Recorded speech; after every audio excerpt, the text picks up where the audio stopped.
നിങ്ങൾ എന്താ ഇങ്ങനെ ചിന്തിക്കുന്നത്? ഞങ്ങളുടെ പാർട്ടി എങ്ങനെ ഈ ഇലക്ഷനിൽ തോറ്റു? നിങ്ങൾക്ക് ഒരു പെട്ടിയും കിട്ടും. അതിന് നിങ്ങളല്ലേ നേതാവ്. ഇനി എങ്ങനെ മറ്റുള്ളവരെ മുഖത്ത് നോക്കും? ഒരു മാസ്ക് ഇട്ടാൽ നന്നായിരിക്കും. നീ കളിയാക്കിയൊന്നും വേണ്ട.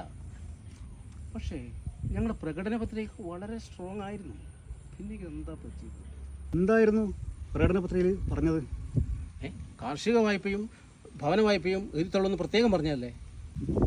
അതൊക്കെ വെറും തള്ളാണെന്ന് ജനത്തിന് മനസ്സിലായിട്ടുണ്ടാവും.